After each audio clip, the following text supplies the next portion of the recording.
All right, ladies and gentlemen, welcome back to the channel. We're talking about the Minnesota Vikings in today's video. So 24 hours ago, Minnesota took down my Green Bay Packers 31-29 on the road at Lambeau Field. This is really an unbelievable start to the season. You have now obliterated the New York Giants week 1. You should have obliterated San Francisco, but you still won in week 2.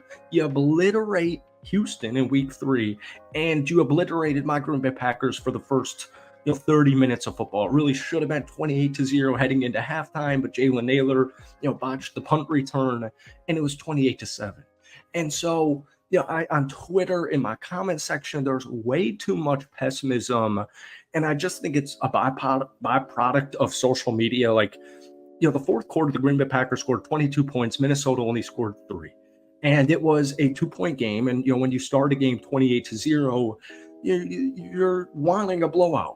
But at the end of the day, you're 4-0. The Minnesota Vikings are 4-0. And I'm going to use actually a beat writer or some type of writer for my Green Bay Packers as a really bad illustration of my issue with the National Football League and, social media with all of that stuff. And we'll, wrap it all together. But let's get into it. All right.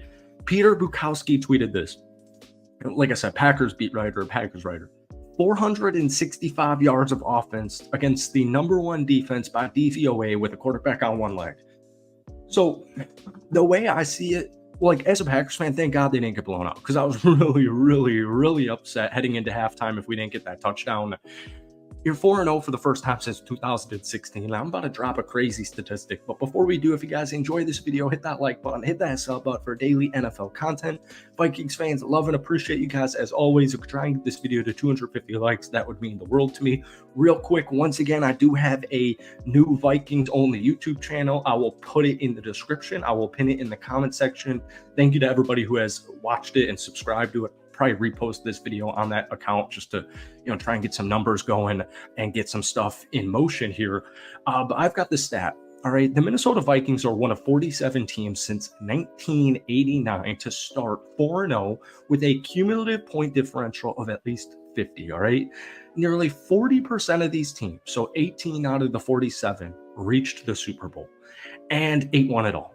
Now, the reason I'm bringing this up is because the Minnesota Vikings entered the preseason with an expected win total of 6.5 per BetGM and pretty much every betting source out there. You started the season, like I said, against San Francisco, Houston, the Green Bay Packers. You got the Jets in London next weekend. You hit your bye a little bit too early, it appears right now, with all this momentum.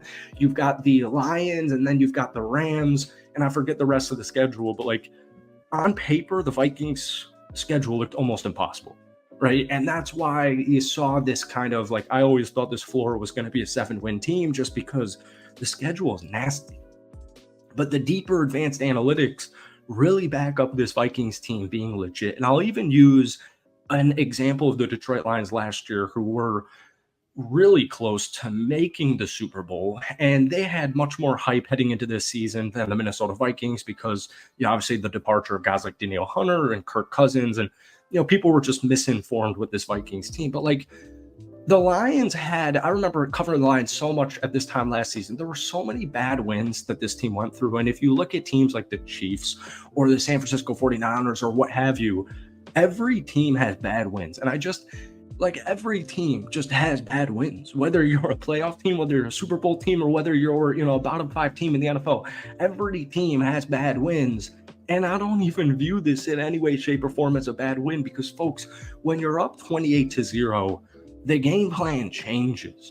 You call plays differently on offense. You more so call plays differently on defense. You're not trying to give up, a 72-yard deep shot to Jaden Reed because you want to keep that momentum, right? Just no touchdowns, no big time plays. Let them use up all the time on the clock. We'll give them these dink and dunks. So I just think I know it wasn't a perfect Minnesota Vikings win, but if you're looking for perfect wins, maybe there's a couple. If you're a really good team in the NFL, maybe there's a couple you're going to have every single season. For example, Minnesota last week against Houston, I would view that as an excellent game. So let's get into some stuff on Sam Darnold, because Sam Darnold is putting up an MVP case right now. I don't care. We talked about this in yesterday's video. My Xavier McKinney interception that ended up standing, that was not an interception, but Sam Darnold technically 20 of 28, 275 yards, 3 touchdowns, and interception. I view my Packers defense as really solid. I know we were missing Jair Alexander, but you average just under 10 yards per completion. Sam Darnold has attempted 2 passes this season when trailing. 2 passes this season when trailing. We're a month into the year. That is 1.9% of his 106 attempts on the season. The Chargers' Justin Herbert is the next lowest at 14.3%. Of the other 30 qualifying quarterbacks this season, no one is lower than 27%. Once again, Sam Darnold's at 1.9.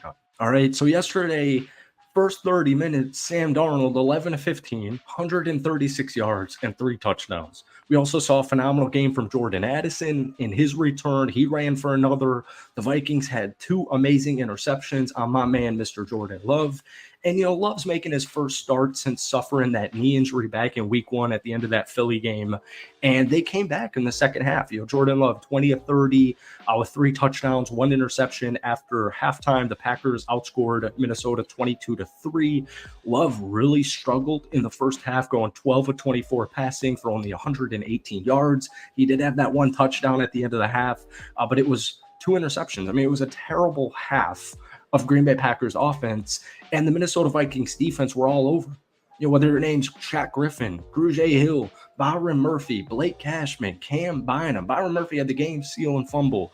This defense was not perfect on Sunday, especially in the second half, but you forced one of the better quarterbacks, in my opinion, biasly, in Jordan Love to 3 interceptions. And Love's thrown from behind. The yardage is going to be up there. It's going to be a high number when you're down 28-0 through the first 29 minutes of football. So the number one thing that's impressed me the most about this defense, because it's not the most talented defense in the NFL. Danielle Hunter's no longer on this team, so there's no defensive player every single week. I heard a comparison earlier today to Chris Jones.